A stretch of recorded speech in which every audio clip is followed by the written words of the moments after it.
mënuñu 65 ans après les indépendances jël suñu avenir yépp wéer ko ci liy jóge bitim réew moo xam dañ ñu koy labal ci anam yoo xam ne métti na ci ñun suñuy sëtaat di daw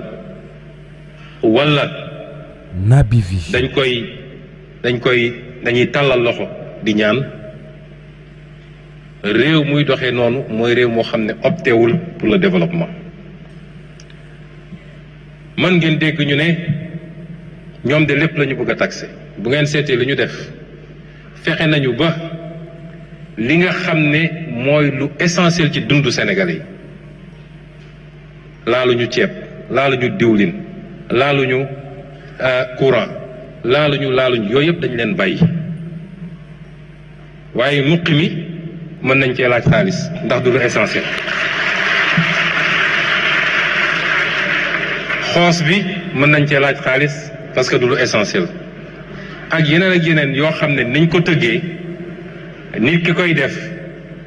imma du ko yéeg bu koy def parce que taxe indirecte la c'est indolore wala même bu ko yéegee njëriñ bi mu koy jural moo ëpp solo ndax ki nga xam ne génne na pour am bail wala titre foncier mu war koo téye giiru dundam bu fi jógee jox ko doomam kooku jox ko sëtam loolu njëriñ gi mu koy jural moo ëpp solo li mu jotoon a génne pour am loolu kon fexe nañu ba dugal ci yërmande waaye faw effort am réew du tabaxu ci kenn ku ne di xaar moroomam def wala ñu jàpp ni président Bassirou Diomaye Faye mooy ubbi benn robinet njaga ñaaw milliards yi génn loolu mënul ne kenn ku ne ci ñun war na am lu mu ñaq effort la bu ñu laaj sur une période ñaari at ak genn wàll bu ñu askan wi toppee ci li ñu wax fi la Sénégal di tegu ci yoon ba faw ndax erreur yi ñu defoon démb dootul am ci Sénégal.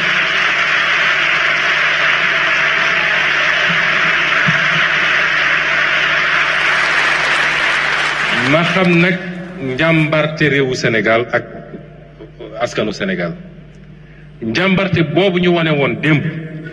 Naby Vision. pour ne dañuy sauver suñu démocratie ak suñuy liberté mu jaral nit ñi bakkan ñàkk liggéey dem kaso loolu page boobu tourné nañ ko njàmbarte googu tey war nañ koo jublu nag ci tabax réew mi ci koom-koomu réew mi loolu lañu laaj Sénégal yi waaye nag effort bi ñu leen di laaj donte def nañ ci yërmande bu bari ñun ñëpp d'accord nañu dafa war am lu mu ànd ak ndax li ma leen njëkk a présenté ci situation réew mi mooy li ñu làq askan wi te lenn ci loolu ñu dugal ko fu mu warutoon a dugg du benn milliard du juróomi milliard est-ce que am na fii kenn ci salle bi koo xam ne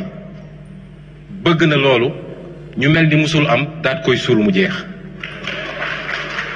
est-ce que am na kenn ci askan wi en tout cas gëm naa ne boo jëlee téeméer ci askan wi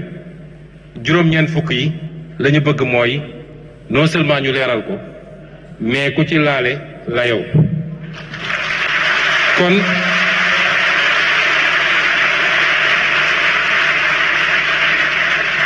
kon liggéey yooyu dañoo ànd ndax suñu ne woon rek sénégalais yi lii mun nañ ko def ñun ñëpp nañu ànd def effort te liñ ci jiital mooy effort yi état bi di def balaa ñu naan citoyen bi dundu état gi la ñu njëkk ne nañ ko xool effort yooyu mënoo ko laaj sénégalais yi ba pare ne leen dafa am yorin bu baaxul bu ñu yóbbu ba fii te doo layoog ñi def loolu kon sénégalais yi duñ la topp kon jot na suñu kattan suñu xam-xam suñuy waxtaan suñuy yitte ñu jël ko lépp concentré ko ci lii ndax lii mooy njëriñu réew mi de bañ divertissement yi bañ lu ñuy tardel Naby Vision. bàyyiwuma ci élève bi baykat bi transporteur bi étudiant bi cadre bi kilifa diine bi bépp couche sociale bi dañu xam ni lii moo war a doon suñu yitte ci ñetti at yi ñu jëm buñ ko defee Sénégal texe ba faw ñu ngi leen di gërëm di leen sant